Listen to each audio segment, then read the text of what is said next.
السلام علیکم دوستوں، میں اپنے اس چینل پر آپ کو خوش آمدید کہتا ہوں۔ ویڈیو شروع کرنے سے پہلے آپ تمام دوستوں سے گزارش ہے میرے اس چینل کو سبسکرائب کر دیجئے، کیونکہ اس چینل پر میں آپ کے لیے ایسی اسلامی انفارمیٹیو ویڈیوز لے کر آتا رہوں گا۔ آج کی اس ویڈیو میں آپ کو دجال کے متعلق بتاؤں گا۔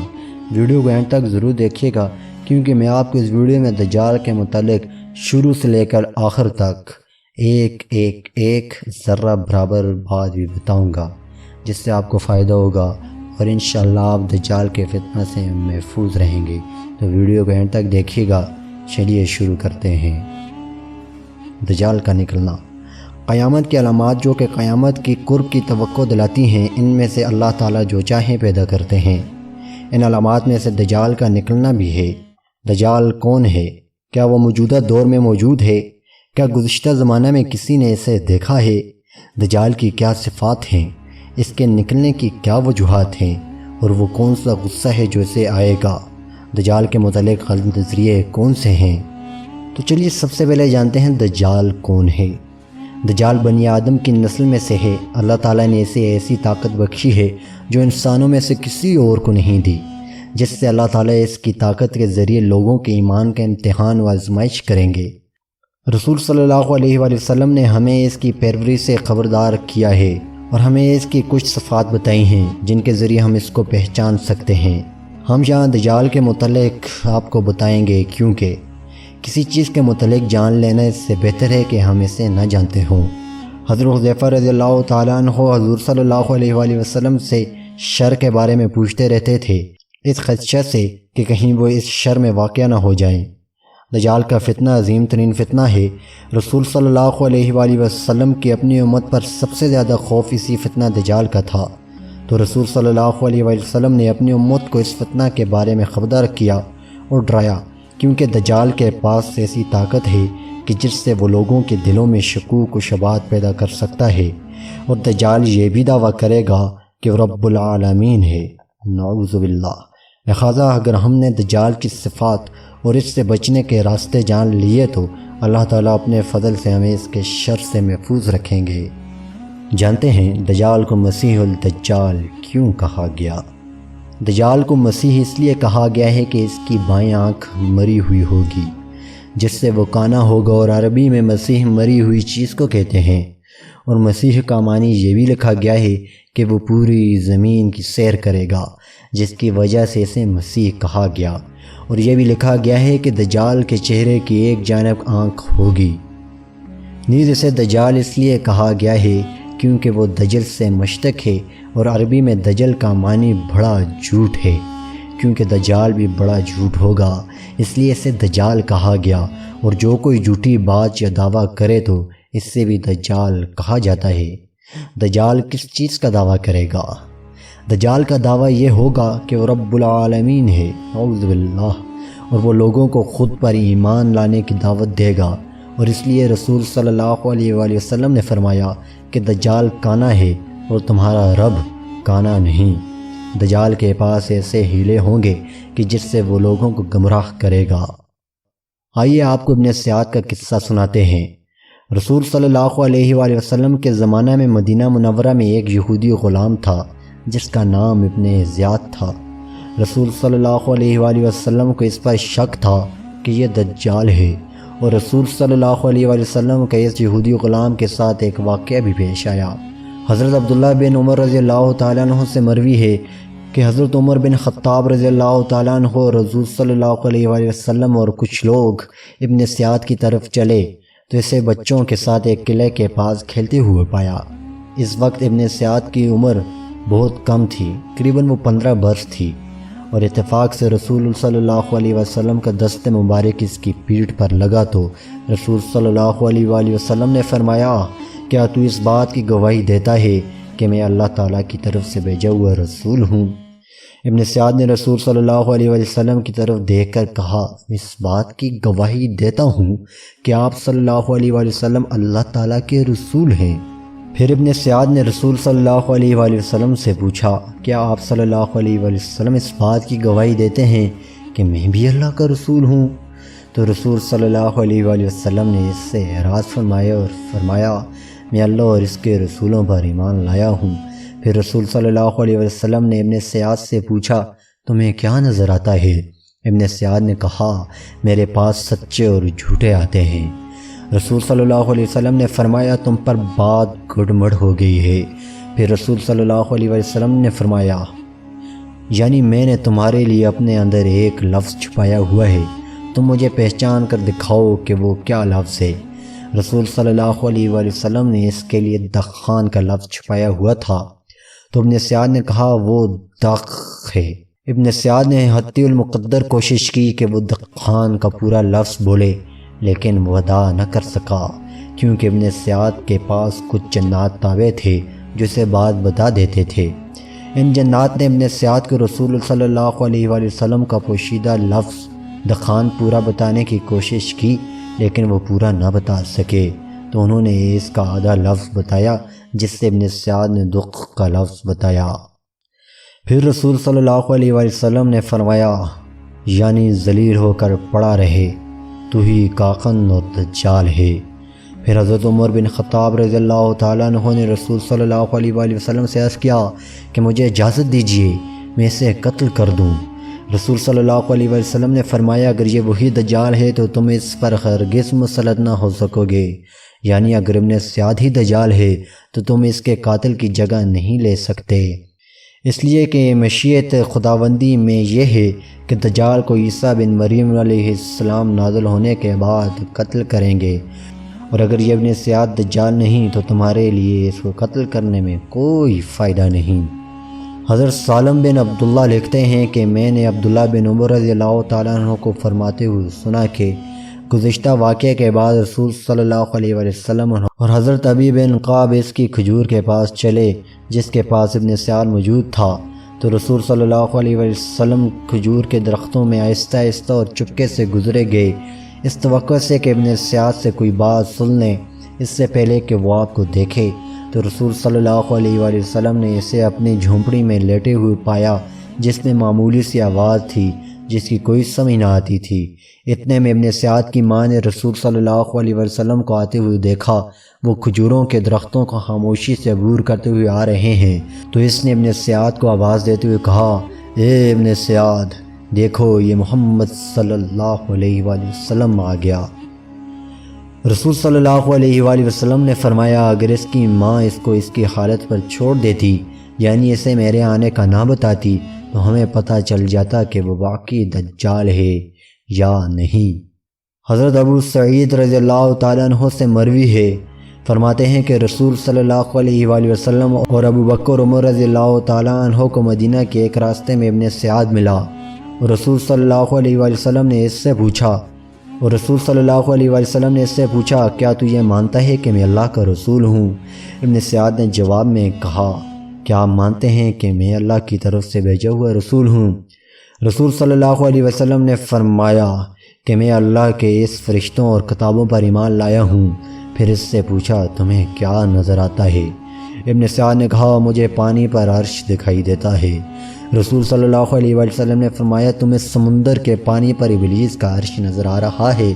پھر آپ صلی اللہ علیہ وسلم نے پوچھا تمہیں کیا نظر آ رہا ہے؟ ابن سیاد نے کہا مجھے 2 سچے اور 1 جھوٹا اور 1 سچا اور 2 جھوٹے نظر آتے ہیں۔ رسول صلی اللہ علیہ وسلم نے فرمایا اسے چھوڑ دو کیونکہ اس کے پاس شیطان آتا ہے جس کی وجہ سے اس پر بات گڑمڑ ہو جاتی ہے۔ حضرت ابو سعید رضی اللہ تعالیٰ عنہ سے مروی ہے، فرماتے ہیں کہ ہم مدینہ منورہ سے حج یا عمرہ کے لیے نکلے تو ہمارے ساتھ ابن سیاد بھی تھا، تو دوران سفر ہم نے ایک جگہ قیام کیا اور لوگ اپنی اپنی مصروفیات میں مشغول ہو گئے، میں نے اور ابن سیاد اکیلے رہ گئے، تو مجھے اس سے بہت شدید وحشت ہوئی۔ اس کی وجہ یہ تھی کہ لوگوں میں اس کے متعلق جو کچھ کہا جاتا تھا، اتنے میں ابن سیاد نے اپنا سامان لا کر میرے سامان کے ساتھ رکھ دیا۔ میں نے ابن سیاد سے کہا کہ گرمی نہایت شدید ہے، تو اگر اپنا سامان اس درخت کے نیچے رکھ لیتا تو بہتر ہوتا۔ یہ سن کر اس نے ایسا ہی کیا، اپنا سامان دور درخت کے نیچے رکھ دیا۔ حضرت ابو سعید خدری رضی اللہ تعالیٰ عنہ فرماتے ہیں کہ ہمیں دور سے بکریاں دکھائی دیں، تو ابن سیاد جا کر بکریوں کا دودھ ایک تھال میں لے آیا اور آ کر مجھے کہنے لگا اے ابو سعید یہ دودھ لے لو اور پیو۔ میں نے کہا گرمی اتنی شدید ہے اور دودھ بھی گرم ہے، میں نے یہ بہانہ اس لیے کہا کہ مجھے اس کے ہاتھ کی چیز سے کراہت محسوس ہوتی تھی۔ ابن سعد نے مجھے کہا، اے ابو سعید، مجھے تو ایسے لگتا ہے کہ لوگ جو کچھ میرے متعلق کہتے ہیں کہ میں دجال ہوں وغیرہ، اس کی وجہ سے میرا دل کہتا ہے کہ میں درخت پر رسی باندھ کر خودکشی کر لوں۔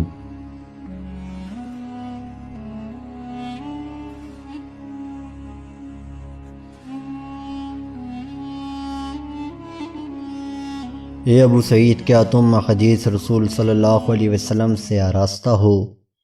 کیا رسول صلی اللہ علیہ وسلم نے دجال کے متعلق یہ نہیں فرمایا کہ وہ بانجھ ہوگا، اس کی کوئی اولاد نہ ہوگی اور میں مدینہ میں اپنا بچہ چھوڑ کر آیا ہوں؟ کیا رسول صلی اللہ علیہ وآلہ وسلم نے دجال کے متعلق یہ نہیں فرمایا کہ وہ مکہ اور مدینہ میں داخل نہ ہوگا، اور مجھے دیکھو کہ میں مدینہ سے چلا ہوں اور مکہ جا رہا ہوں؟ حضرت ابو سعید خدری رضی اللہ تعالیٰ عنہ فرماتے ہیں، اس نے مجھے ایسی باتیں کی حتیٰ کہ مجھے یہ محسوس ہوا کہ یہ مظلوم ہے، کہ لوگوں نے اس کے متعلق جو باتیں کی ہیں وہ ناحق ہیں۔ پھر ابن سعد نے کہا، اللہ کی قسم، میں دجال کی پیدائش بھی جانتا ہوں اور وہ اب کہاں ہے یہ بھی جانتا ہوں۔ حضرت ابو سعید خدری رضی اللہ تعالیٰ عنہ فرماتے ہیں کہ میں نے اس سے کہا، پورا دن تیرے لیے دوری ہو۔ آئیے جانتے ہیں ابن سعد کے بارے میں علماء کیا کہتے ہیں۔ علماء کے ابن سعد کے بارے میں راجح قول یہ ہے کہ وہ دجال نہیں ہے، مگر ہاں وہ عام دجالوں میں سے ہے کہ اس کے پاس جنات و شیاطین ہیں جو آ کر اسے باتیں بتاتے ہیں، اور اس کی زندگی کے آخری عرصہ میں ابن سعد اور جو حضرت ابو سعید خدری رضی اللہ تعالیٰ عنہ کے مابین ایسے واقعات لکھے گئے ہیں جن سے یہ معلوم ہوتا ہے کہ اس نے آخری عمر میں توبہ کر کے اپنے حالت کو درست کر لیا تھا۔ دجال کا قرآن مجید میں ذکر نہ آنے کی حکمت۔ دجال ایک عظیم ترین فتنہ ہے جس کے بارے میں رسول صلی اللہ علیہ وسلم کو اپنی امت کے بارے میں خوف تھا، اس لیے تمام انبیاء کرام علیہ السلام نے اپنی اپنی امتوں کو دجال کے فتنے سے خبردار کیا تھا۔ رسول صلی اللہ علیہ وسلم نے ہمیں حکم فرمایا کہ ہم اپنی ہر نماز کے آخر میں فتنہ دجال اللہ کی پناہ مانگیں۔ اللہ تعالیٰ نے قرآن مجید میں قیامت کی بہت سی چھوٹی اور بڑی علامات ذکر فرمائی ہیں، جیسا کہ چاند کا 2 ٹکڑے ہونا۔ اللہ فرماتے ہیں، ترجمہ، قیامت قریب آ لگی اور چاند پھٹ گیا۔ اور اسی طرح یاجوج ماجوج کا بھی ذکر فرمایا۔ اللہ تعالیٰ فرماتے ہیں، ترجمہ، یہاں تک کہ جب یاجوج ماجوج کو کھول دیا جائے گا اور وہ ہر بلندی سے پھسلتے نظر آئیں گے۔ اس کے علاوہ وہ دیگر علامات بھی ذکر فرمائیں، لیکن اللہ تعالیٰ نے قرآن مجید میں دجال کا نام صراحتاً ذکر نہیں فرمایا۔ اس کی کیا حکمت ہے؟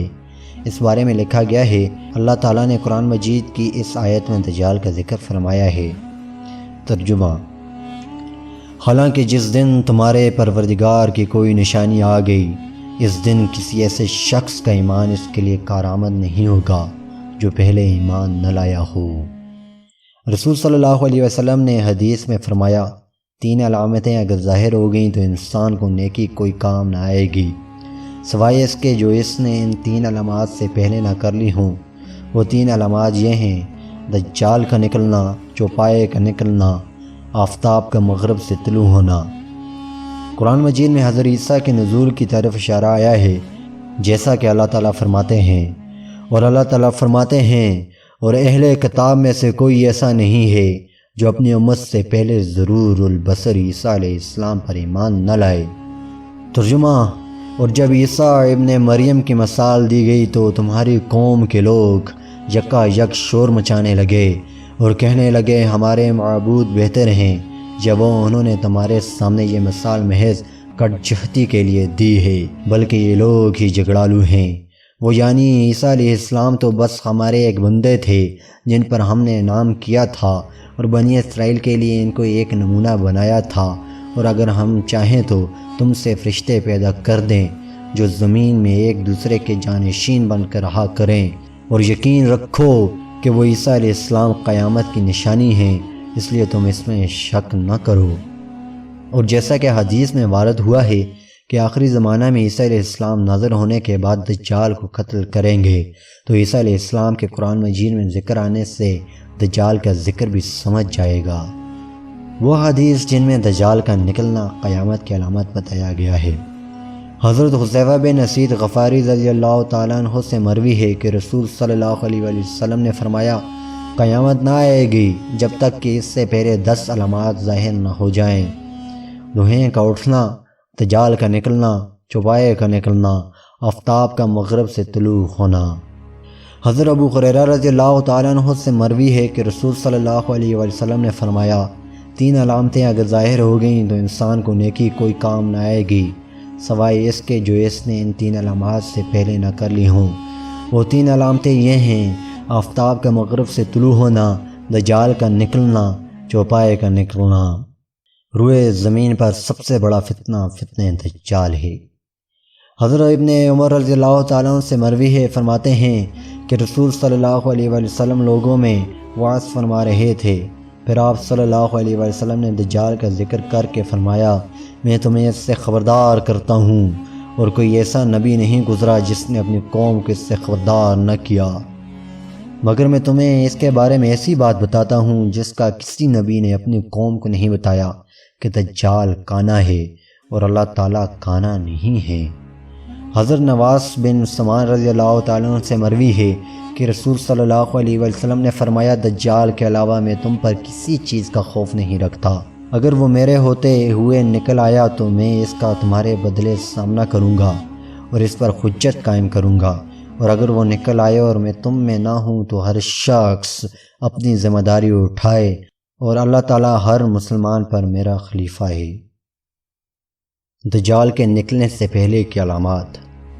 حضرت نافع بن عتبہ بن ابی وقاص رضی اللہ تعالیٰ عنہ سے مروی ہے کہ رسول صلی اللہ علیہ وسلم نے فرمایا، تم جزیرہ عرب والوں کے خلاف جنگ لڑو گے اور اللہ تعالیٰ تمہیں ان پر فتح نصیب فرمائے گا، پھر تم فارس کے خلاف جنگ لڑو گے تو اللہ تعالیٰ تمہیں ان پر فتح نصیب فرمائے گا، پھر تم روم کے خلاف جنگ لڑو گے تو اللہ تعالیٰ تمہیں ان پر فتح نصیب فرمائے گا، پھر تم دجال کے خلاف جنگ لڑو گے تو اللہ تعالیٰ تمہیں اس پر فتح نصیب فرمائے گا۔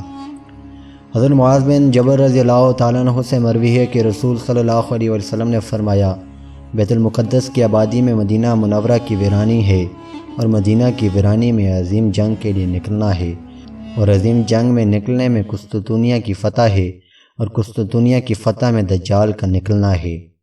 دجال کے نکلنے سے کچھ عرصہ قبل مسلمانوں اور روم کے درمیان بہت سی جنگیں ہوں گی اور مسلمان نصرت پاتے چلے جائیں گے۔ حدیث میں رسول صلی اللہ علیہ وسلم نے فرمایا کہ تم روم کے ساتھ امن پر عہد نامہ لکھو گے، پھر جب تم جنگ لڑو گے تو وہ دشمن بن کر تمہارے پیچھے آ کھڑے ہوں گے، جب تم اس جنگ میں نصرت پا کر مال غنیمت حاصل کر کے واپس لوٹ جاؤ گے، حتیٰ کہ تم ایک جگہ پر پہنچ جاؤ گے اور وہاں قیام کرو گے، تو روم میں سے ایک شخص صلیب اٹھا کر کہنے لگے گا کہ اہل صلیب غالب آ گئے ہیں۔ وہ شخص یہ کام اس لیے کرے گا کہ یہ روم مسلمانوں کی جنگ کے دوران لشکر کے پیچھے دشمن بن کر کھڑے ہو گئے تھے۔ جب مسلمانوں نے فتح حاصل کر لی تو انہوں نے مسلمانوں کی نصرت کو اپنی نصرت سمجھ کر اپنا صلیبی پرچم لہرا دیا۔ ایک نصرانی کہنے لگا، اہل صلیب یعنی اہل روم غالب آ گئے ہیں۔ رومی کی اس حرکت اور بات سے ایک مسلمان کو غصہ آئے گا، وہ جا کر اس صلیب بردار شخص کو قتل کر دے گا، تو اس وقت اہل روم تم سے عہد کی خلاف ورزی کریں گے اور جنگ عظیم کے لیے اکٹھے ہو جائیں گے۔ حضرت ابو امامہ باخلی رضی اللہ تعالیٰ عنہ سے مروی ہے کہ رسول صلی اللہ علیہ وسلم نے فرمایا کہ دجال کے نکلنے سے پہلے تم پر 3 ایسے سال گزریں گے جن میں شدید بھوک پھیلے گی کہ اللہ تعالیٰ آسمان کو حکم فرمائیں گے کہ وہ پہلے سال بارش کا تیسرا حصہ روک دے، اور زمین کو فرمائیں گے کہ وہ زراعت کا تیسرا حصہ روک دے، اور دوسرے سال بھی آسمان کو فرمائیں گے کہ بارش کا تیسرا حصہ روک دے، اور زمین کو فرمائیں گے کہ اپنی زراعت کا تیسرا حصہ روک دے۔ پھر تیسرے سال کو آسمان کو فرمائیں گے کہ بارش بالکل روک دے اور ایک قطرہ بھی زمین پر نہ اترے، اور زمین کو فرمائیں گے کہ وہ اپنی زراعت نہ اگائے، تو زمین کوئی سبزہ نہ اگائے گی، حتیٰ کہ کوئی ایسا درخت بھی سایہ دار نہ ہوگا، یعنی کم تعداد کے علاوہ سب درخت ختم ہو جائیں گے۔ صحابہ رضی اللہ تعالیٰ عنہم نے عرض کیا، یا رسول اللہ، اس وقت لوگ کیسے زندگی بسر کریں گے؟ رسول صلی اللہ علیہ وسلم نے فرمایا، لا الہ الا اللہ، اللہ اکبر، الحمدللہ، یہ اذکار انہیں کھانے کی جگہ کام دیں گے۔ حضرت راشد بن سعید رضی اللہ تعالیٰ عنہ فرماتے ہیں جب مسلمانوں نے استخر کو فتح کر لیا، استخر گزشتہ زمانہ ملک فارس کے ایک مشہور ترین شہر کا نام ہے اور اسی میں فارسی سلطنت کے حکام رہتے تھے اور اسی میں ان کے خزانے تھے، تو ایک مناوی یہ کہتا ہوا آئے گا کہ دجال نکل آیا ہے، تو حضرت صاحب بن جسامہ رضی اللہ تعالیٰ عنہ اس مناوی سے ملے اور اسے کہا اگر تو ایسا نہ کہتا تو میں تجھے رسول صلی اللہ علیہ وسلم کی یہ حدیث بتاتا کہ رسول صلی اللہ علیہ وسلم نے فرمایا کہ دجال اس وقت تک نہ نکلے گا جب تک کہ لوگ اس کا ذکر کرنا چھوڑ دیں، حتیٰ کہ خطبہ و ائمہ ممبروں پر بھی اس کا ذکر چھوڑ دیں۔ دجال کا ظاہری حلیہ۔ دجال چھوٹے قد کا ہوگا، اس کی چال میں پنڈلیوں کے درمیان فاصلہ زیادہ ہونے کی وجہ سے لڑکھڑاہٹ ہوگی۔ اس کے سر کے بال نہ ریشمی ہوں گے نہ نرم ہوں گے، اس کے سر کے بال گھنے ہوں گے۔ اس کی بائیں آنکھ کانی ہوگی، گویا انگور کا دانہ ہے۔ اس کی جلد سفید ہوگی، وہ کھلی پیشانی والا ہوگا۔ اس کی دو آنکھوں کے درمیان کاف ر لکھا ہوا ہوگا۔ مومن میں سے پڑھا لکھا اور ان پڑھ ان حروف کو پڑھ لے گا۔ دجال بھانج ہوگا، اس کی کوئی اولاد نہ ہوگی۔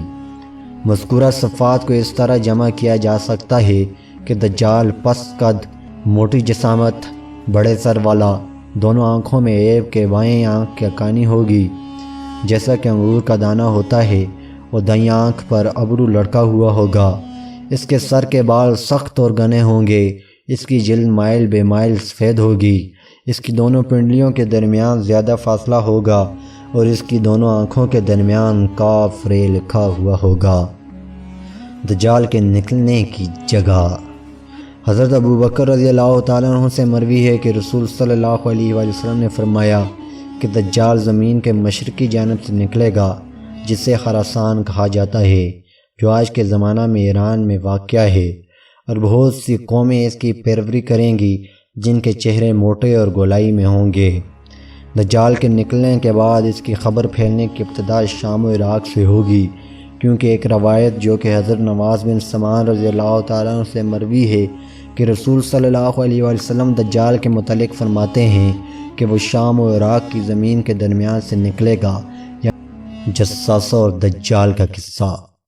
حضرت عامر بن شرجیل شعبی رضی اللہ تعالیٰ عنہ سے مروی ہے کہ انہوں نے حضرت فاطمہ بن قیس رضی اللہ تعالیٰ عنہ سے فرمایا کہ مجھے ایسی حدیث سنائیں جس کی سند میں رسول صلی اللہ علیہ وسلم کے علاوہ کوئی نہ ہو۔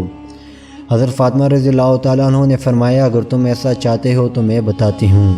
حضرت عامر نے فرمایا ٹھیک ہے، مجھے سنائیے۔ حضرت فاطمہ بن قیس رضی اللہ تعالیٰ عنہ نے فرمایا میں نے ایک مناوی کی آواز سنی جو رسول صلی اللہ علیہ وسلم کی طرف سے بلا رہا تھا کہ الصلاۃ جامعہ، یہ لفظ عہد نبوت میں لوگوں کو کسی کی خبر بتانے کے لیے اکٹھا کرنے پر بولا جاتا تھا، جس کا معنی یہ ہے کہ نماز آپ کو اکٹھا کر رہی ہے۔ فرماتے ہیں میں مسجد کی طرف نکلی اور رسول صلی اللہ علیہ وسلم کے ساتھ نماز ادا کی، اور میں مردوں کے پیچھے عورتوں کے پہلی صف میں تھی۔ جب رسول صلی اللہ علیہ وسلم نے نماز ادا کر لی تو منبر پر تشریف فرما ہو کر ہنس رہے تھے۔ پھر آپ صلی اللہ علیہ وسلم نے ہمیں مخاطب کر کے فرمایا کہ ہر انسان اپنی جگہ پر بیٹھا رہے۔ پھر فرمایا تمہیں معلوم ہے کہ میں نے تمہیں کس لیے جمع کیا ہے؟ صحابہ رضی اللہ تعالیٰ عنہم نے عرض کیا اللہ اور اس کے رسول علیہ السلام کے سوا کوئی نہیں جانتا۔ پھر رسول صلی اللہ علیہ وسلم نے فرمایا اللہ کی قسم میں نے تمہیں اس لیے جمع کیا ہے کہ کوئی مال تم نے تقسیم کرنا ہے، نہ تمہیں کسی خوف کی وجہ سے، نہ کسی جنگ میں مدد کے لیے اکٹھا کیا ہے، لیکن اس لیے جمع کیا ہے کہ تمہیں تمیم داری نامی شخص جو کہ نصرانی تھا وہ آئے اور بیعت کر کے اسلام قبول کر لیا۔ اس نے مجھے ایسی بات سنائی جو میری دجال کے متعلق بات سے مناسبت رکھتی ہے۔ اس نے مجھے بتایا کہ وہ اور اس کے ساتھی 30 شخص کشتی پر سوار ہوئے، سمندر کی لہروں نے 1 ماہ تک انہیں گھمایا، حتیٰ کہ غروب کے وقت ایک جزیرہ پر ان کی کشتی جا ٹھہری۔ تو جب وہ اس جزیرہ میں داخل ہوئے تو انہیں ایک ایسا جانور ملا جو گھنے بالوں والا تھا جس سے وہ اس جانور کا منہ اور پشت نہ پہچان سکے، تو انہوں نے اس جانور سے کہا تو ہلاک ہو جائے، تو کون ہے؟ جانور نے کہا میں جساسہ ہوں۔ لوگوں نے کہا جساسہ سے کیا مراد ہے؟ جانور نے کہا تم اس آدمی کے پاس اندر جاؤ جو وہاں عبادت میں مصروف ہے، کیونکہ وہ تمہاری خبر جاننے کے لیے بہت مشتاق ہے۔ قصہ سنانے والے کا کہنا ہے کہ جب اس جانور نے ہمیں آدمی کا نام بتایا تو ہمیں خوف پیدا ہو گیا کہ کہیں یہ جانور شیطان نہ ہو، تو ہم جلدی اس شخص کی طرف اندر گئے تو ہم نے ایک بڑی جسامت والا انسان دیکھا جو زنجیروں میں خوب جکڑا ہوا تھا اور اس کے دونوں ہاتھ گردن سے بندھے ہوئے تھے، اس کے گھٹنے اور ٹخنے لوہے سے بندھے ہوئے تھے۔ ہم نے اسے کہا ہلاک ہو، تو کون ہے؟ اس نے جواب دیا میں تمہیں اپنی خبر بتاتا ہوں، لیکن پہلے تم بتاؤ کہ تم کون ہو۔ قصہ سنانے والا کہتا ہے کہ ہم نے اسے جواب دیا کہ ہم اہل عرب میں سے ہیں اور ہم ایک کشتی پر سوار تھے، تو سمندر کی لہروں نے ایک ماہ کے بعد اتفاقاً ہمیں یہاں پہنچا دیا، تو پھر ہم تمہاری اس جزیرہ میں داخل ہوئے تو ہمیں ایک گھنے بالوں والا جانور ملا جس کے گھنے بالوں کی وجہ سے منہ اور پشت کو نہیں پہچانا جا سکتا تھا، تو ہم نے اسے کہا تو ہلاک ہو جائے، تو کون ہے؟ اس جانور نے بتایا کہ میں جساسہ ہوں۔ ہم نے اسے پوچھا جساسہ سے کیا مراد ہے؟ جانور نے کہا اندر اس شخص کے پاس جاؤ کہ وہ تمہاری خبر کے لیے مشتاق ہے، تو ہم جلدی تمہارے پاس آ گئے۔ ہم میں یہ خوف پیدا ہوا کہ شاید وہ شیطان نہ ہو۔ اس آدمی نے پوچھا مجھے بیسان کے علاقہ کی کھجوروں کے درختوں کے بارے میں بتاؤ۔ بیسان ملک اردن میں واقع ہے، جو تبریہ سمندر کے جنوب مغرب کی جانب واقع ہے۔ ہم نے اس سے پوچھا تم اس کے بارے میں کیا خبر جاننا چاہتے ہو؟ اس نے کہا اس علاقے میں کھجور کے درخت پھل دیتے ہیں۔ ہم نے اسے کہا جی ہاں۔ اس نے کہا ایسا وقت قریب آنے والا ہے کہ وہ درخت پھل نہ دیں گے۔ پھر اس نے کہا کہ مجھے تبریہ کے سمندر کے بارے میں بتاؤ۔ ہم نے پوچھا تم اس کے متعلق کیا جاننا چاہتے ہو؟ اس نے کہا کیا اس میں سمندر میں پانی موجود ہے؟ ہم نے جواب دیا کہ وہ سمندر پانی سے بھرا ہوا ہے۔ اس نے کہا ایسا وقت قریب آنے والا ہے کہ اس کا پانی ختم ہو جائے گا۔ پھر اس نے پوچھا مجھے زغر کے چشمے کے متعلق بتاؤ۔ ہم نے پوچھا کہ تو اس کے متعلق کیا جاننا چاہتا ہے؟ اس نے کہا کہ اس چشمہ میں پانی جاری ہے، کہ اس علاقہ کے لوگ اس کے پانی کو زراعت میں استعمال کرتے ہیں۔ ہم نے کہا جی ہاں، اس میں تو بہت پانی ہے، اس علاقہ کے لوگ زراعت میں اس کے پانی کو استعمال کرتے ہیں۔ اس نے کہا مجھے امیین کے نبی کے بارے میں بتاؤ کہ انہوں نے کیا کیا۔ ہم نے کہا وہ نبی مکہ سے ہجرت کر کے مدینہ میں ہے۔ اس نے کہا کیا اہل عرب نے اس کے خلاف جنگ لڑی؟ ہم نے کہا جی ہاں۔ اس نے کہا تو اس نبی نے اہل عرب کے ساتھ کیا کیا؟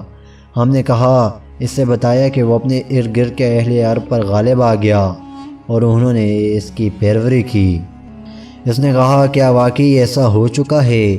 ہم نے کہا جی ہاں۔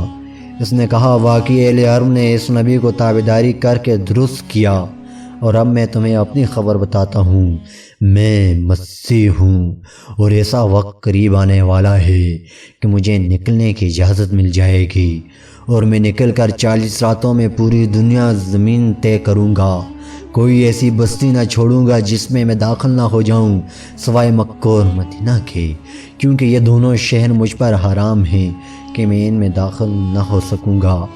جب بھی میں ان شہروں میں داخل کی کوشش کروں گا تو تلوار اٹھائے ہوئے فرشتے میرے سامنے آ جائیں گے اور مجھے روکیں گے، اور مدینہ کے ہر رستے پر فرشتے پہرا دیں گے۔ پھر حضرت فاطمہ بنت قیس رضی اللہ تعالیٰ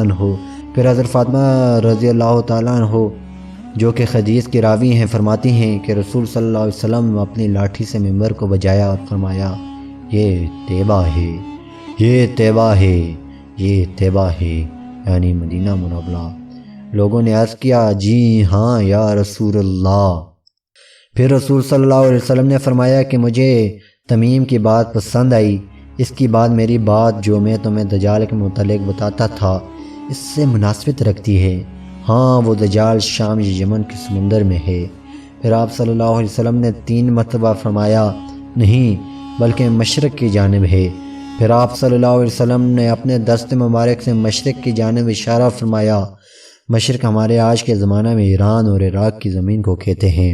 ناظرین محترم، میں نے بعض مصنفین کی کتاب پڑھی ہیں جنہوں نے دجال اور تکون برمودا کے متعلق باتیں لکھی ہیں، مگر اب تک ان کا حقیقی انکشاف نہیں ہوا۔ آئیے جانتے ہیں برمودا تکون کا محل وقوع کیا ہے۔ برمودا بحر اقیانوس یعنی اٹلانٹک اوشین کے کل 300 جزیروں پر مشتمل ایک علاقہ ہے جن میں اکثر غیر آبادی ہیں۔ صرف 20 جزیروں پر انسان آباد ہیں، وہ بھی بہت کم تعداد میں۔ جو علاقہ خطرناک سمجھا جاتا ہے اس کو برمودا تکون کہتے ہیں۔ تقریباً 400 سال سے کسی انسان نے ان ویران جزیروں میں جا کر آباد ہونے کی کوشش نہیں کی، یہاں تک کہ جہاز کے کیپٹن تک اس علاقے سے دور رہتے ہیں۔ ان میں ایک جملہ بڑا عام ہے، وہ ایک دوسرے کو نصیحت بھی کرتے ہیں، وہاں پانی کی گہرائیوں میں خوف اور شیطانی راز چھپے ہیں۔ یہاں تک کہ اس راستے پر سفر کرنے والے مسافر بلکہ ایئر ہورسز تک سب سے پہلے یہی سوال کرتی ہیں کہ کیا ہمارا طیارہ برمودا تکون کے اوپر سے گزر کر جائے گا؟ کمپنی کا جواب اگرچہ نفی میں ہوتا ہے لیکن حقیقت اس کے برعکس ہے۔ تکون برمودا میں اغوا پوائنٹ۔ برمودا تکون پر کچھ ایسی چیزیں آتی ہیں جو کہ تودے بن جاتے ہیں، جو بحری جہازوں اور کشتیوں کے چلنے میں رکاوٹ بن جاتے ہیں، اور اس علاقہ میں سمندر کی سطح ہموار رہتی ہے اور اس سطح سے ہوائی طیارے بہت کم ہی گزرتے ہیں۔ اس سطح سمندر کو خوفناک سمندر کہا جاتا ہے اور اٹلانٹک قبرستان کہا جاتا ہے۔ ریسرچ کمیٹی کی اطلاع ہے اس جگہ بہت سی بحری جہاز اور کشتیاں سمندر میں ڈوبی ہوئی ہیں جن کی تاریخ کا تعلق عہد قدیم سے ہے۔ تکون برمودا میں یہ حالت کب سے پیدا ہوئی؟ سن 1850 عیسوی میں تکون برمودا اور اس کے قرب علاقہ میں 50 سے زائد کشتیاں غائب ہو گئیں۔ بعض کشتیوں کے پائلٹوں نے ایمرجنسی کی حالت میں اپنے متعلقہ مرکز کو پیغام بھیجنے کی کوشش کی، لیکن وہ پیغامات مبہم تھے جنہیں کوئی سمجھ نہ سکا۔ اکثر ڈوبے ہوئے بحری جہاز امریکی ریاست کے ماتحت تھے۔ ان میں سے سب سے پہلا بحری جہاز جس کا نام انسرجنٹ تھا وہ اغوا ہو گیا۔ اس پر 1340 افراد سوار تھے۔ اس کے بعد ایک آبدوز جس کا نام اسکورپین تھا وہ 1974 میں اغوا ہو گئی اور اس پر 99 تیراک سوار تھے۔ اٹلانٹک سطح پر اغوا آسمان تک پہنچ گئی کہ جو ہوائی جہاز بھی اس کی سطح سے گزرتا ہے وہ بھی اغوا ہو جاتا ہے۔ 5 دسمبر 1945 کو تقریباً 2:10 پر امریکی ریاست فلوریڈا ایئر بیس سے فلائٹ 19 کے 5 ایونجر طیارے اڑے اور اپنے مقررہ روٹ پر چند چکر لگائے۔ اس کے بعد تقریباً 4 بجے ایئر بیس کو ان 5 میں سے ایک طیارے کے پائلٹ کی جانب سے یہ پیغام موصول ہوا جس میں اسکواڈرن کمانڈر پکار رہا تھا، ہمیں عجیب و غریب صورتحال کا سامنا ہے۔ ایسا لگتا ہے گویا ہم اپنے روٹ سے بالکل ہٹ چکے ہیں۔ میں زمین نہیں دیکھ پا رہا ہوں، میں زمین نہیں دیکھ پا رہا ہوں۔ ایئر بیس، آپ کس جگہ پر ہیں؟ پائلٹ، میں اپنی جگہ کا تعین نہیں کر پا رہا ہوں، مجھے بالکل پتہ نہیں ہم کہاں ہیں۔ میرا خیال ہے کہ ہم فضا میں ہی کہیں گم ہو گئے ہیں۔ ایئر بیس، مغرب کی سمت میں اڑان جاری رکھو۔ پائلٹ، مجھے نہیں پتہ چل رہا کہ مغرب سمت کس طرف ہے، ہر چیز عجیب و غریب نظر آ رہی ہے، مجھے کسی سمت کا تعین نہیں کر سکتا، یہاں تک کہ ہمارے سامنے موجود سمندر بھی عجیب شکل میں نظر آ رہا ہے، میں اس کو بھی نہیں پہچان پا رہا ہوں۔ ایئر بیس میں موجود عملہ خاصا پریشان تھا۔ ان کی سمجھ میں یہ بات نہیں آ رہی تھی کہ ماہر پائلٹ سمت کا تعین کیوں نہیں کر پا رہا، کیونکہ اگر طیارے کا نیویگیشن نظام طیارے میں موجود سمت کا تعین کرنے کا نظام کام نہیں کر رہا تھا، تب بھی یہ سورج کے غروب ہونے کا وقت تھا اور پائلٹ سورج کو مغرب میں غروب ہوتا دیکھ کر بآسانی مغربی سمت کا تعین کر سکتا تھا، لیکن پائلٹ کہہ رہا تھا وہ سمت کا تعین نہیں کر پا رہا، آخر وہ کہاں چلا گیا۔ اس کے بعد پائلٹ اور ایئر بیس کے درمیان رابطہ ٹوٹ گیا۔ اس پیغام کے علاوہ ایئر بیس کچھ اور پیغامات اور ریکارڈ کرنے میں کامیاب ہوا جو ان 5 طیاروں کے پائلٹ آپس میں ایک دوسرے کو دے رہے تھے، جس سے پتہ چلتا تھا کہ باقی تمام پائلٹ بھی اس طرح کی صورتحال سے دوچار تھے۔ کچھ دیر بعد ایک دوسرے پائلٹ جارج اسٹیورس کی گھبرائی ہوئی آواز سنائی دی جس میں وہ کہہ رہا تھا، ہم یقین سے کچھ نہیں کہہ سکتے کہ ہم اس وقت کہاں ہیں۔ میرا خیال ہے ہم ایئر بیس سے 222 کلومیٹر کی شمال مشرق میں اڑ رہے ہیں۔ پھر تھوڑی دیر بعد کہتا ہے، ایسا لگ رہا ہے جیسے ہم سفید پانی میں داخل ہو رہے ہیں۔ ہم مکمل طور پر سمت کھو چکے ہیں اور اس کے بعد یہ طیارے ہمیشہ کے لیے اس سمندر کے پانیوں میں ہی کھو کر رہ گئے۔ ان 5 طیاروں کو تلاش کرنے کے لیے شام یعنی 5 دسمبر کو شام 7:30 پر مارٹن میرینیر نامی امدادی طیارہ روانہ کیا گیا۔ یہ طیارہ امدادی کاموں کے لیے خاصا ہوتا تھا جس میں پانی پر اترنے کی صلاحیت بھی تھی، چنانچہ اگر کوئی طیارہ سمندر میں گر پڑے تو یہ اس کو بچانے کے لیے استعمال کیا جاتا تھا۔ مارٹن میرینیر نے مذکورہ 5 طیاروں کے غائب ہونے کی جگہ پر پہنچ کر اپنے ایئر بیس سے رابطہ کیا۔ اس کے فوراً بعد اس طیارے کا رابطہ بھی ٹوٹ گیا اور یہ بھی غائب ہو گیا۔ 5 طیاروں کی تلاش میں جانے والا خود قابل تلاش بن گیا۔ برمودا تکون اور مختلف نظریات۔ محققین برمودا کی حقیقت کو تسلیم کرتے ہیں، ان کی جانب سے بھی مختلف نظریات بیان کیے جاتے ہیں۔ ایک گروہ کا خیال ہے کہ برمودا کے سمندر میں پانی کے اندر شدید طوفان اٹھتے ہیں جو ڈوبنے والے جہاز اور طیاروں کے اس علاقے سے بہت دور بہا لے جاتے ہیں۔ نمبر 2، برمودا کے علاقے میں پانی کے اندر زلزلے آتے ہیں جس کی وجہ سے حادثات بہت تیزی کے ساتھ رونما ہوتے ہیں۔ نمبر 3، بعض ماہرین کا خیال ہے کہ اس جگہ کشش یا الیکٹرو میگنیٹک لہریں پیدا ہوتی ہیں جن کی طاقت ہماری اس بجلی کی طاقت سے ہزاروں گنا زیادہ ہوتے ہیں، چنانچہ یہ انتہائی طاقت اور لہریں جہازوں کو توڑ کر ان کا نام و نشان مٹا دیتی ہیں اور برمودا کے اوپر اڑتے طیاروں کو کھینچ لیتی ہیں۔ اسی وجہ سے برمودا تکون کے علاقے میں کمپاس کام کرنا چھوڑ دیتا ہے۔ دنیا میں 2 جگہیں ایسی ہیں جہاں کمپاس کام کرنا چھوڑ دیتا ہے، ایک برمودا تکون، دوسرا جاپان کا شیطانی سمندر ڈیول سی۔ کمپاس کا ناکارہ ہو جانے کا مطلب یہ ہے کہ ان دونوں کے علاوہ دنیا میں کہیں بھی کمپاس کا استعمال کریں تو اس کی سوئی شمال کی جانب ہوتی ہے، لیکن یہ حقیقی قطبی شمال کی جانب نہیں بلکہ مقناطیسی شمال کی جانب ہوتی ہے، جبکہ ان 2 علاقوں میں کمپاس کی سوئی قطبی شمال کی جانب ہوتی ہے، جس کی وجہ سے سمت کے تعین میں بڑا فرق پیدا ہو جاتا ہے۔ دجال کے نکلنے سے کچھ عرصہ پہلے کے حالات۔ حضرت عمر شریک رضی اللہ تعالیٰ عنہ سے مروی ہے، فرماتی ہیں کہ میں نے رسول صلی اللہ علیہ وسلم کو فرماتے سنا کہ لوگ دجال سے ڈر کر پہاڑ پر چڑھ جائیں گے۔ حضرت عمر شریک رضی اللہ تعالیٰ نے کہا، یا رسول اللہ، اس وقت عرب کہاں ہوں گے؟ آپ صلی اللہ علیہ وسلم نے فرمایا، وہ قلیل تعداد میں ہوں گے، جنگ عظیم اور قسطنطنیہ کی فتح۔ حضرت معاذ بن جبل رضی اللہ تعالیٰ عنہ سے مروی ہے کہ رسول صلی اللہ علیہ وسلم نے فرمایا، بیت المقدس کی آبادی میں مدینہ منورہ کی ویرانی ہے اور مدینہ کی ویرانی میں جنگ عظیم کا ہونا ہے اور جنگ عظیم کا ہونا قسطنطنیہ کی فتح ہے جس کے بعد دجال کا نکلنا ہے۔ حضرت نافع بن عتبہ رضی اللہ تعالیٰ عنہ فرماتے ہیں کہ ہم ایک غزوہ میں رسول صلی اللہ علیہ وسلم کے ساتھ تھے کہ مغرب کی جانب سے ایک ایسی قوم چل کر آئی جنہوں نے چمڑے کا لباس پہنا ہوا تھا۔ انہوں نے رسول صلی اللہ علیہ وسلم کو اونچی جگہ پایا، وہ آ کر کھڑے ہوئے۔ رسول صلی اللہ علیہ وسلم تشریف فرما تھے تو مجھے میرے نفس نے مخاطب کر کے کہا کہ ان کے درمیان جا کر کھڑا ہو جاؤں کہ کہیں یہ لوگ رسول صلی اللہ علیہ وسلم کو اغوا نہ کر لیں۔ پھر میں نے سوچا کہ ہو سکتا ہے رسول صلی اللہ علیہ وسلم انہیں کوئی خفیہ بات بتا رہے ہوں جو میرے سننے کی نہ ہو، مگر میں اٹھ کر ان کے درمیان جا کر کھڑا ہو گیا تو میں نے رسول صلی اللہ علیہ وسلم سے 4 کلمات یاد کیے جنہیں میں اپنے ہاتھ کی انگلی پر گنتی کر سکتا ہوں۔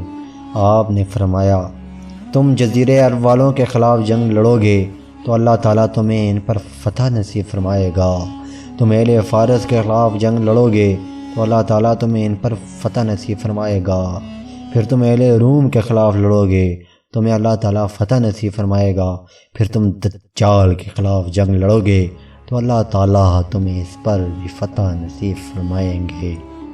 بارش کا رکنا اور زراعت کا ختم ہونا۔ دجال کے نکلنے سے پہلے 3 سال سخت گزریں گے۔ حضرت ابو امامہ باہلی رضی اللہ تعالیٰ عنہ سے مروی ہے کہ رسول صلی اللہ علیہ وسلم نے فرمایا کہ دجال کے نکلنے سے پہلے 3 سال سخت گزریں گے جن میں لوگوں پر بھوک پھیل جائے گی، اللہ تعالیٰ پہلے آسمان کو حکم فرمائیں گے کہ وہ بارشوں کا تیسرا حصہ روک لے، اور زمین کو حکم فرمائیں گے کہ وہ زراعت کا تیسرا حصہ روک لے۔ پھر دوسرے سال اللہ تعالیٰ آسمان کو حکم فرمائیں گے اور زمین کو حکم فرمائیں گے اپنی زراعت کا تیسرا حصہ روک لے۔ پھر اللہ تعالیٰ تیسرے سال آسمان کو حکم فرمائیں گے کہ بارش کو بالکل روک دے کہ ایک قطرہ بھی زمین پر نہ اترے، اور زمین کو حکم فرمائیں گے کہ وہ اپنی زراعت کو مکمل طور پر روک لے، حتیٰ کہ جانور بھی بارش کی بندش اور سبزہ کے ختم ہونے کی وجہ سے ہلاک ہو جائیں گے۔ فتنوں کی کثرت۔ حضرت عبداللہ بن عمر رضی اللہ تعالیٰ عنہ سے مروی ہے، فرماتے ہیں کہ ہم رسول صلی اللہ علیہ وسلم کے مجلس میں بیٹھے تھے کہ آپ بکثرت فتنوں کا ذکر فرما رہے تھے۔ بالآخر آپ نے فتنہ اخلاص کا ذکر فرمایا۔ ایک نے عرض کیا، رسول اللہ، فتنہ اخلاص سے کیا مراد ہے؟ آپ نے فرمایا، اس فتنہ میں لوگ آپس میں بغض و عداوت کی وجہ سے بچھڑ جائیں گے اور ایک دوسرے سے اس کا مال اولاد چھینیں گے اور کچھ باقی نہ چھوڑیں گے، پھر فتنہ سرا آئے گا۔ پھر آپ نے اس فتنہ کی مثال دھوئیں سے دی، جیسا کہ دھواں آگ سے اوپر اٹھتا ہے، اگر آگ میں اور ایندھن ڈالیں تو دھواں بڑھتا جاتا ہے۔ اس مثال سے آپ نے فرمایا، اس فتنہ کی ابتدا میرے قدموں کے نیچے ہوگی، اور اس فتنہ کی ابتدا میرے اہل بیت کے ایک شخص سے ہوگی جو کہ یہ دعویٰ کرے گا کہ وہ مجھ میں سے ہے، جبکہ وہ مجھ میں سے نہیں، کہ میرے ساتھ صرف متقی لوگ ہیں۔ پھر لوگ ایک آدمی کی بیعت کے لیے اکٹھے ہو جائیں گے اور ایسے شخص کی بیعت کریں گے جو بد اخلاقی ہوگا، اس میں نہ علم ہوگا، نہ اس میں سے ملک میں کوئی درستی ہوگی، نہ کوئی نظام قائم ہوگا۔ پھر فتنہ دھیما پھیلے گا، اس امت میں کوئی شخص ایسا نہ ہوگا جس کے منہ پر اس کا تمانچہ نہ لگا ہو۔ اگر کہا گیا کہ یہ فتنہ ختم ہو گیا تو وہ الٹا بڑھ جائے گا۔ اس فتنہ میں انسان صبح کو مومن پیدا ہوگا اور شام کو کافر ہو جائے گا، حتیٰ کہ لوگ دو قسموں میں ہو جائیں گے، ایک وہ قسم جس میں ایمان ہوگا، نفاق نہ ہوگا، دوسری وہ قسم جس میں نفاق ہوگا، ایمان نہ ہوگا۔ اگر تم میں یہ تین فتنے پھیل گئے تو اس دن سے یا اس کے بعد والے دن میں دجال کا انتظار کرنا۔ 30 جھوٹے لوگوں کا ظاہر ہونا۔ حضرت سمرہ بن جنب رضی اللہ تعالیٰ عنہ سے مروی ہے کہ رسول صلی اللہ علیہ وسلم نے فرمایا، اللہ کی قسم، قیامت تب تک نہ آئے گی جب تک 30 جھوٹے لوگ ظاہر نہ ہو جائیں۔ ان کے آخر میں کانا دجال ہوگا۔ دجال کیسے نکلے گا؟ گزشتہ سوال میں حضرت تمیم داری رضی اللہ تعالیٰ عنہ کی طویل حدیث جو کہ دجال اور جساسہ کے متعلق ذکر کی جا چکی ہے، جس کے مطابق دجال آج کے زمانہ تک سمندر کے جزیروں میں سے ایک جزیرہ میں مقیم ہے، اور وہ عہد نبوت میں بھی زندہ تھا، کیونکہ حضرت تمیم داری رضی اللہ تعالیٰ عنہ اور ان کے 30 ساتھیوں نے اسے زنجیروں میں جکڑا ہوا دیکھا تھا اور ان کے درمیان مکالمہ ہوا۔ دجال کے نکلنے کی وجہ۔ حضرت ابن عمر رضی اللہ تعالیٰ عنہ سے مروی ہے، فرماتے ہیں کہ مدینہ کے راستوں میں سے ایک راستہ پر میں ابن سیاد سے ملا تو میں نے اسے ایک بات کی جس سے اسے شدید غصہ آیا، جس کی وجہ سے وہ بھول گیا، حتیٰ کہ راستہ بند ہو گیا۔ حضرت عبداللہ بن عمر رضی اللہ تعالیٰ عنہ اپنی ہمشیرہ ام المومنین حفصہ رضی اللہ تعالیٰ عنہ کے پاس تشریف لے گئے تو انہیں حضرت ابن عمر کی ابن سیاد کو غصہ دلانے والی بات کی اطلاع مل چکی تھی، تو حضرت حفصہ رضی اللہ تعالیٰ عنہ نے عبداللہ سے فرمایا، اللہ تعالیٰ تم پر رحمت بھیجے، تمہیں اپنے سیاد سے کیا چاہیے تھا؟ تم نے سنا نہیں کہ رسول اکرم صلی اللہ علیہ وسلم نے فرمایا کہ وہ اس وقت تک نہیں نکلے گا جب تک کہ اسے غصہ نہ آ جائے۔ دجال کے زمین پر تیز چلنے کی کیفیت۔ رسول صلی اللہ علیہ وسلم سے پوچھا گیا کہ دجال زمین پر کس تیزی سے چلے گا۔ رسول صلی اللہ علیہ وسلم نے فرمایا کہ دجال زمین پر تیزی سے چلے گا اور زمین کے ہر کونے میں پہنچے گا۔ حضرت جابر رضی اللہ تعالیٰ عنہ سے مروی ہے کہ رسول صلی اللہ علیہ وسلم نے فرمایا، جب دین کی وقت ختم اور دینی علم کو پس سے پشت ڈال دیا جائے گا تو دجال نکلے گا اور وہ 40 دن زمین پر چلتا پھرے گا، اور اس کے دنوں میں سے ایک دن سال کے برابر ہوگا، اور ایک دن ایک مہینے کے برابر ہوگا، اور ایک دن جمعہ کے دن کے برابر ہوگا، پھر اس کے باقی دن ہمارے عام دنوں کے برابر ہوں گے، اور اس کا ایک گدھا ہوگا جس پر وہ سوار ہوگا، اس گدھے کے دونوں کانوں کے درمیان 40 بازو کی مسافت ہوگی، اور وہ لوگوں کے پاس آ کر کہے گا، میں تمہارا رب ہوں، جبکہ تمہارا رب کانا نہیں ہے۔ اس کی دونوں آنکھوں کے درمیان کاف رے لکھا ہوا ہوگا، جسے ہر لکھنے والا اور پڑھنے والا مسلمان پڑھ لے گا۔ وہ ہر سمندر و بستی سے گزرے گا سوائے مکہ و مدینہ کے، کیونکہ اللہ تعالیٰ نے اس پر ان 2 شہروں میں داخل ہونا حرام کیا ہے، اور فرشتے ان شہروں کے دروازوں پر پہرا دے رہے ہیں جن جگہوں پر دجال آئے گا۔ حضرت انس رضی اللہ تعالیٰ عنہ سے مروی ہے کہ رسول صلی اللہ علیہ وسلم نے فرمایا کہ کوئی ایسی بستی نہیں جس میں دجال داخل نہ ہو سوائے مکہ اور مدینہ کے۔ دجال کو مکہ اور مدینہ میں داخل ہونے کی اجازت نہ ہوگی، کیوں؟ ایک روایت میں رسول صلی اللہ علیہ وسلم نے فرمایا مدینہ کے دروازوں پر فرشتے پہرا دے رہے ہیں تو اس میں طاعون اور دجال داخل نہ ہوں گے۔ ایک اور روایت میں رسول صلی اللہ علیہ وآلہ وسلم نے فرمایا دجال مشرق کی جانب سے چلے گا اور اس میں مدینہ میں داخل ہونے کی ہمت ہوگی، حتیٰ کہ وہ اخت پہاڑ کی پچھلی جانب سے آئے گا۔ ایک اور روایت میں ہے کہ دجال اخت پہاڑ پر چڑھ کر دور سے مسجد نبوی کو دیکھے گا اور اپنے پیروکاروں کو کہے گا تمہیں سفید محل دکھائی دیتا ہے۔ اس کی اس بات سے مراد مسجد نبوی ہوگی، حتیٰ کہ اگر وہ اخت پہاڑ کے پیچھے سے آئے گا تو فرشتے اس کے منہ کو مار کر شام کی طرف پھیریں گے اور وہ شام ہی میں ہلاک ہوگا۔ ایک اور روایت ہے جو کہ حضرت محججن بن اردع رضی اللہ تعالیٰ عنہ سے مروی ہے، فرماتے ہیں کہ رسول صلی اللہ علیہ وسلم نے وعظ میں فرمایا کہ چھٹکارے کا دن، اور تمہیں کیا معلوم کہ چھٹکارے کا دن کیا ہے؟ آپ صلی اللہ علیہ وسلم نے یہ 3 مرتبہ فرمایا تو صحابہ رضی اللہ تعالیٰ عنہم نے عرض کیا یا رسول اللہ یہ چھٹکارے کا دن کیا ہے؟ آپ صلی اللہ علیہ وسلم نے فرمایا دجال آئے گا اور اخت پہاڑ پر چڑھے گا اور مدینہ کو دیکھے گا تو اپنے پیروکاروں کو کہے گا کہ تمہیں وہ سفید محل دکھائی دیتا ہے، وہ مسجد احمد ہے۔ پھر وہ مدینہ میں داخل ہونے لگے گا تو اسے مدینہ کے ہر راستہ پر تلوار اٹھائے ہوئے فرشتے دکھائی دیں گے جو اسے منع کریں گے۔ لوگوں کو گمراہ کرنے میں دجال کا طریقہ۔ حضرت حذیفہ بن یمان رضی اللہ تعالیٰ عنہ سے مروی ہے کہ رسول صلی اللہ علیہ وسلم نے فرمایا دجال کے ساتھ جنت اور دوزخ ہوگی، اس کی دوزخ جنت اور جنت دوزخ ہوگی۔ ایک اور روایت میں آپ صلی اللہ علیہ وسلم نے فرمایا اس کے ساتھ پانی اور دوزخ ہوگی، اس کی دوزخ ٹھنڈا پانی ہوگا اور اس کا پانی دوزخ ہوگی۔ ایک اور روایت میں رسول صلی اللہ علیہ وسلم نے فرمایا میں دجال سے زیادہ جانتا ہوں جو کچھ اس کے ساتھ ہوگا۔ اس کے ساتھ 2 دوڑتی ہوئی نہریں ہوں گی، ان میں سے ایک میں سفید پانی دکھائی دے گا اور دوسرے میں بھڑکتی ہوئی آگ دکھائی دے گی۔ اگر تم میں سے کوئی اسے ملے تو اس جانب کی طرف جائے جس جانب آگ نظر آ رہی ہو۔ ایک اور روایت میں ہے کہ اس جانب جائے جس طرف آگ نظر آ رہی ہو، آگ میں جاتے وقت اپنی آنکھیں بند کر لے اور سر جھکا لے اور اس میں سے پیے، کیونکہ وہ حقیقت میں ٹھنڈا پانی ہوگا۔ ایک اور روایت میں رسول صلی اللہ علیہ وسلم نے فرمایا کہ لوگوں کو جو پانی نظر آئے گا وہ جلانے والی آگ ہوگی، اور جو آگ نظر آئے گی وہ ٹھنڈا میٹھا پانی ہوگا۔ تو جس کسی نے انہیں پایا تو وہ اس جانب داخل ہو جائے جس جانب آگ نظر آ رہی ہو، کیونکہ وہ ٹھنڈا میٹھا پانی ہوگا۔ دجال کا اثر جمادات اور حیوانات پر بھی ہوگا۔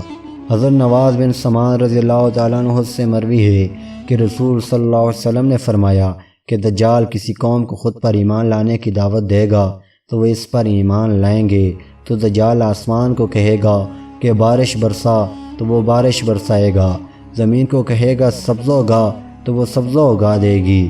اس قوم کی چرنے والی بکریاں جب چرنے کے بعد واپس لوٹیں گی تو ان کے کھالوں کے بال لمبے اور تھن دودھ سے بھرے ہوئے ہوں گے اور شکم سیر اور موٹی تازی ہو کر واپس آئیں گی۔ پھر دجال ایک اور قوم کو خود پر ایمان لانے کی دعوت دے گا تو وہ قوم اسے جھٹلا دے گی، تو دجال انہیں چھوڑ کر چلا جائے گا۔ جب وہ صبح بیدار ہوں گے تو ان کی زرعی زمین خشک ہو چکی ہوگی، اور دجال جب کسی خشک زمین سے گزرے گا تو اسے کہے گا کہ اپنے خزانے اگل دے، جس سے زمین کے خزانے اس کے پیچھے اس طرح ہوں گے جیسے شہد کی مکھیوں کا چھتا چلتا ہے۔ دجال کا لوگوں کو گمراہ کرنے کے طریقوں میں سے ایک یہ طریقہ بھی ہے کہ وہ دیہاتی شخص کو کہے گا کیا میں تمہارے ماں باپ کو زندہ کر کے دکھا دوں، تم مان لے گا کہ میں تیرا رب ہوں؟ تو وہ کہے گا جی ہاں۔ تو اس وقت 2 شیطان اس کے ماں باپ کی صورت میں اس کے سامنے آئیں گے اور اسے کہیں گے اے بیٹے اس کی پیروی کر لے کیونکہ یہ تیرا رب ہے۔ اور یہ بھی لکھا گیا ہے کہ وہ ایک نوجوان جو تر و تازہ اور صحت مند ہوگا اسے بلائے گا، اسے تلوار کے ذریعے سر سے پاؤں تک 2 حصوں میں کاٹ دے گا۔ پھر دجال لوگوں کو کہے گا میرے اس بندے کو دیکھو، میں اسے مرنے کے بعد زندہ کرتا ہوں تو یہ دعویٰ کرتا ہے کہ میرے سوا کسی کو کوئی رب نہیں۔ پھر دجال اس نوجوان کو کہے گا کہ زندہ ہو جا، تو وہ زندہ ہو جائے گا۔ اس سے اللہ تعالیٰ نے زندہ کیا ہوگا، نہ کہ دجال نے، لیکن دجال کو یہ محسوس ہوگا کہ اس نے ہی اس نوجوان کو زندہ کیا، اس کے ساتھ دونوں حصوں کو آپس میں ملایا ہے۔ تو یہ خبیث دجال اس نوجوان سے کہے گا تمہارا رب کون ہے؟ تو نوجوان جواب میں کہے گا میرا رب اللہ تعالیٰ ہے اور تو دجال ہے، اور اللہ تعالیٰ دجال کا دشمن ہے۔ دجال کے متعلق غلط نظریات۔ بعض لوگ کہتے ہیں کہ دجال کے ساتھ کھانے پینے کی چیزوں کے 2 پہاڑ ہوں گے اور دنیا میں بھوک ہوگی۔ حضرت مغیرہ بن شعبہ رضی اللہ تعالیٰ عنہ سے مروی ہے، فرماتے ہیں کہ رسول صلی اللہ علیہ وسلم دجال کے متعلق جس قدر سوالات میں نے پوچھے کسی اور نے نہیں پوچھے، تو رسول صلی اللہ علیہ وسلم نے مجھے فرمایا اے میرے بیٹو، تم دجال کے متعلق سوچ کر خود کو کیوں تھکاتے ہو جب کہ وہ تمہیں کوئی نقصان نہ پہنچائے گا؟ میں نے کہا یا رسول اللہ، لوگ تو کہتے ہیں کہ اس کے ساتھ بہت سی پانی کی نہریں اور بہت سے کھانے پینے کا سامان ہوگا۔ تو رسول صلی اللہ علیہ وسلم نے فرمایا وہ تو اللہ تعالیٰ کے نزدیک اتنا ذلیل و حقیر ہے کہ اللہ تعالیٰ اس سے اس جیسی چیزیں دیں۔ دجال کے پیروکار۔ اس میں کوئی شک نہیں کہ دجال کی قدرت اور اس کے لوگوں کو مختلف طریقوں سے گمراہ کرانے اور انہیں اپنی طرف مائل کرنے میں اور خدائی کا دعویٰ کرنے سے بہت سے لوگ اس کی طرف مائل ہو جائیں گے۔ اس میلان کی وجہ یا تو یہ ہوگی کہ وہ اس سے ڈر جائیں گے، یا جو کچھ اس کے پاس طاقت ہوگی اسے دیکھ کر متاثر ہو کر اس کے پیروکار ہو جائیں گے۔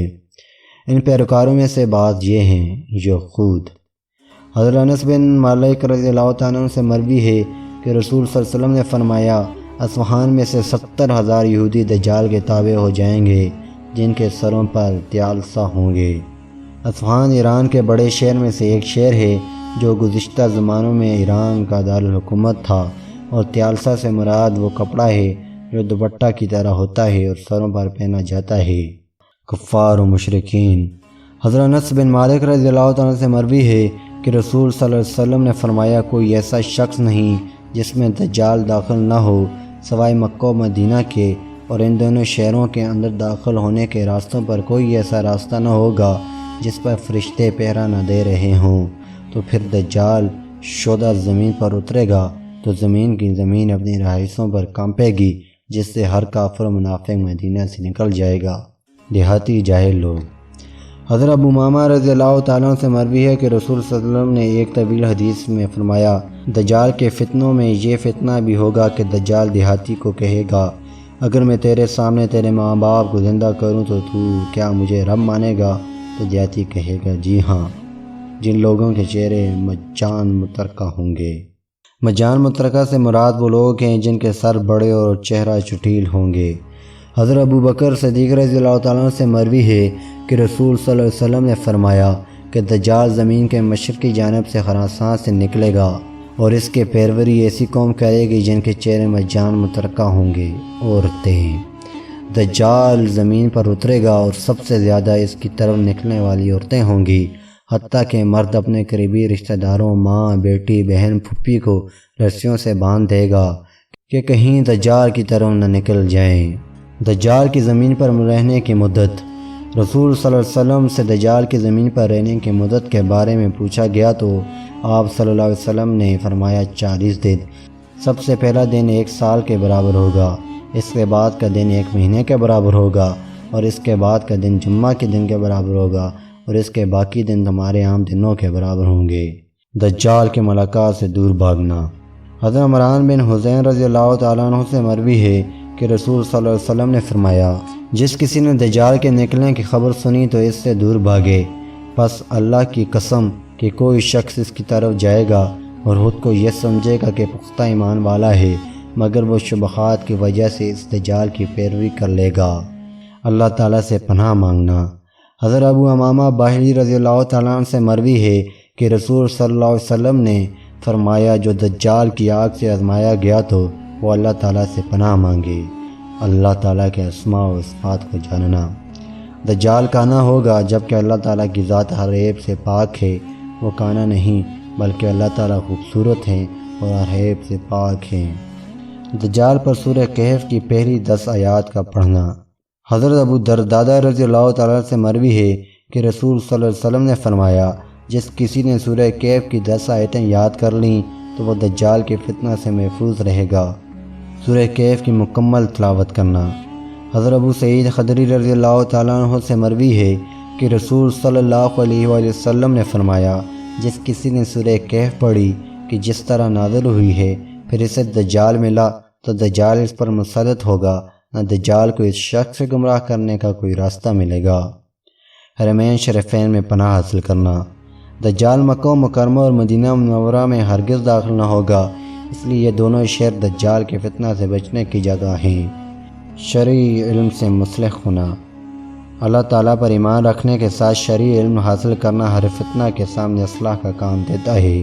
ان فتنوں میں سے دجال کا فتنہ ہے، اس لیے رسول صلی اللہ علیہ وسلم مدینہ میں سے ایک مومن نوجوان کا دجال کے مقابلہ کے لیے نکلنے کا ذکر فرمایا، جو کہ دینی علم سے آراستہ ہوگا، جس سے ہمیں فتنوں سے بچنے میں دینی علم کی اہمیت معلوم ہوتی ہے۔ دجال کے خلاف مسلح ہونا، جیسا دجال کے زمانہ میں مومن کریں گے۔ حضرت ابو ہریرہ رضی اللہ تعالیٰ عنہ سے مروی ہے کہ رسول صلی اللہ علیہ وسلم نے فرمایا کہ جب مسلمان دجال کے ساتھ جنگ لڑنے کی تیاری کر رہے ہوں گے اور صفیں درست کر رہے ہوں گے، نماز کی اقامت کا وقت ہو جائے گا تو حضرت عیسیٰ علیہ السلام نازل ہو جائیں گے۔ دوستو، دجال اور حضرت عیسیٰ علیہ السلام کے نزول کے بعد کا واقعہ ہم آپ کو پھر کسی ویڈیو میں بتائیں گے۔ اب کی بار ویڈیو طویل ہو رہی ہے، آپ سے اجازت چاہتے ہیں۔ امید کرتے ہیں آپ کو ویڈیو پسند آئی ہوگی۔ مزید ایسی انفارمیٹیو ویڈیوز اور ہر نقطے سے واقف ہونے کے لیے ہمارے اس چینل کو سبسکرائب کر لیجئے۔ آپ سے ملاقات ہوتی ہے پھر کسی ویڈیو میں، تب تو اسے کہے گا کہ اپنے خزانے اگل دے، جس سے زمین کے خزانے اس کے پیچھے اس طرح ہوں گے جیسے شہد کی مکھیوں کا چھتا چلتا ہے۔ دجال کا لوگوں کو گمراہ کرنے کے طریقوں میں سے ایک یہ طریقہ بھی ہے کہ وہ دیہاتی شخص کو کہے گا، کیا میں تمہارے ماں باپ کو زندہ کر کے دکھا دوں؟ تم مان لے گا کہ میں تیرا رب ہوں؟ تو وہ کہے گا جی ہاں۔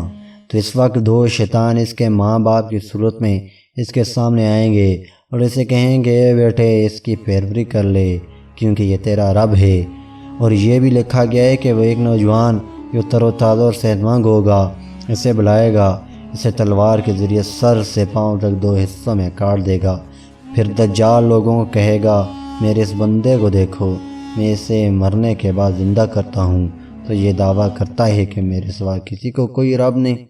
پھر دجال اس نوجوان کو کہے گا کہ زندہ ہو جا، تو وہ زندہ ہو جائے گا۔ اس سے اللہ تعالیٰ نے زندہ کیا ہوگا، نہ کہ دجال نے، لیکن دجال کو یہ محسوس ہوگا کہ اس نے ہی اس نوجوان کو زندہ کیا، اس کے ساتھ دونوں حصوں کو آپس میں ملایا ہے۔ تو یہ خبیث دجال اس نوجوان سے کہے گا، تمہارا رب کون ہے؟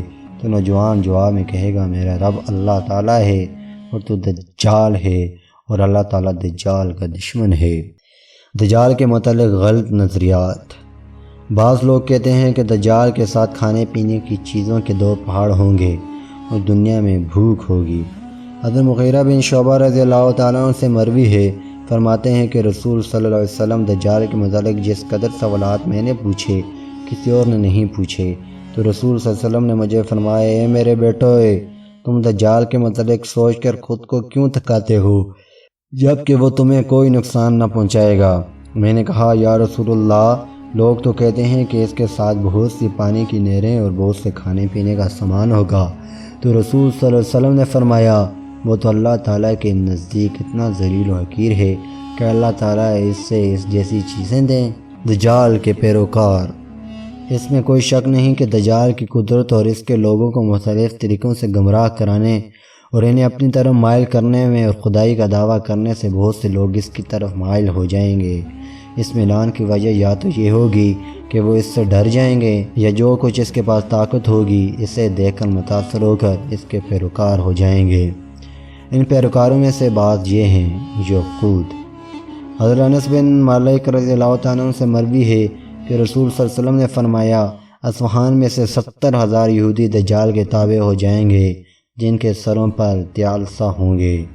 اصفہان ایران کے بڑے شہر میں سے ایک شہر ہے جو گزشتہ زمانوں میں ایران کا دارالحکومت تھا، اور تیالسا سے مراد وہ کپڑا ہے جو دوپٹہ کی طرح ہوتا ہے اور سروں پر پہنا جاتا ہے۔ کفار و مشرکین۔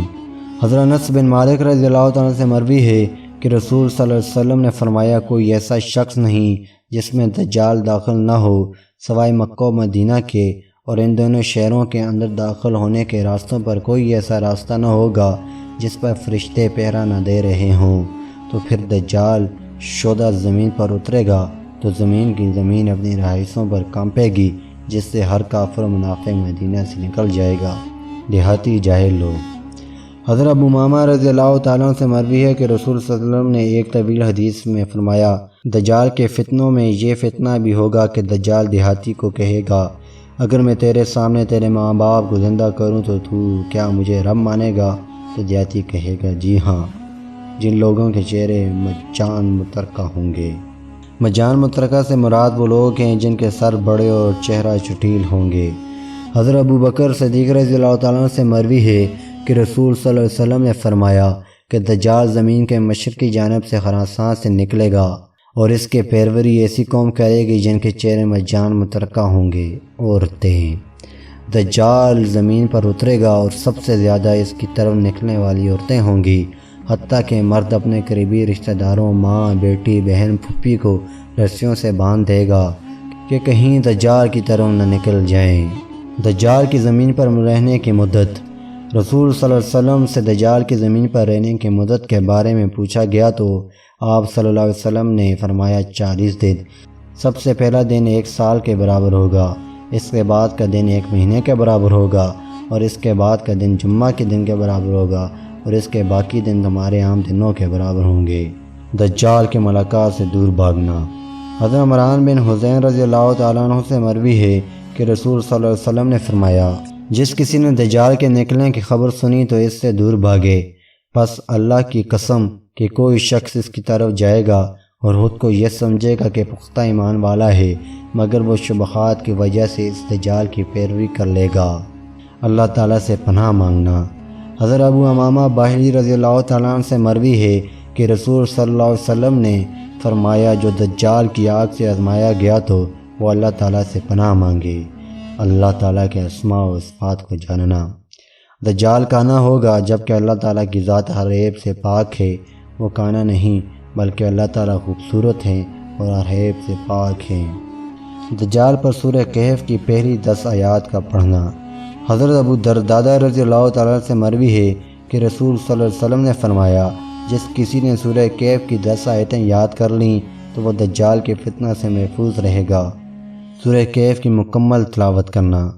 حضرت ابو سعید خدری رضی اللہ تعالیٰ عنہ سے مروی ہے کہ رسول صلی اللہ علیہ وآلہ وسلم نے فرمایا، جس کسی نے سورہ کہف پڑھی کہ جس طرح نازل ہوئی ہے، پھر اسے دجال ملا تو دجال اس پر مسلط ہوگا، نہ دجال کو اس شخص سے گمراہ کرنے کا کوئی راستہ ملے گا۔ حرمین شریفین میں پناہ حاصل کرنا۔ دجال مکہ مکرمہ اور مدینہ منورہ میں ہرگز داخل نہ ہوگا، اس لیے یہ دونوں شہر دجال کے فتنہ سے بچنے کی جگہ ہیں۔ شرعی علم سے مسلح ہونا۔ اللہ تعالیٰ پر ایمان رکھنے کے ساتھ شرعی علم حاصل کرنا ہر فتنہ کے سامنے اصلاح کا کام دیتا ہے۔ ان فتنوں میں سے دجال کا فتنہ ہے، اس لیے رسول صلی اللہ علیہ وسلم مدینہ میں سے ایک مومن نوجوان کا دجال کے مقابلہ کے لیے نکلنے کا ذکر فرمایا، جو کہ دینی علم سے آراستہ ہوگا، جس سے ہمیں فتنوں سے بچنے میں دینی علم کی اہمیت معلوم ہوتی ہے۔ دجال کے خلاف مسلح ہونا، جیسا دجال کے زمانہ میں مومن کریں گے۔ حضرت ابو ہریرہ رضی اللہ تعالیٰ عنہ سے مروی ہے کہ رسول صلی اللہ علیہ وسلم نے فرمایا کہ جب مسلمان دجال کے ساتھ جنگ لڑنے کی تیاری کر رہے ہوں گے اور صفیں درست کر رہے ہوں گے، نماز کی اقامت کا وقت ہو جائے گا تو حضرت عیسیٰ علیہ السلام نازل ہو جائیں گے۔ دوستو، دجال اور حضرت عیسیٰ علیہ السلام کے نزول کے بعد کا واقعہ ہم آپ کو پھر کسی ویڈیو میں بتائیں گے۔ اب کی بار ویڈیو طویل ہو رہی ہے، آپ سے اجازت چاہتے ہیں۔ امید کرتے ہیں آپ کو ویڈیو پسند آئی ہوگی۔ مزید ایسی انفارمیٹیو ویڈیوز اور ہر نقطے سے واقف ہونے کے لیے ہمارے اس چینل کو سبسکرائب کر لیجئے۔ آپ سے ملاقات ہوتی ہے پھر کسی ویڈیو میں، تب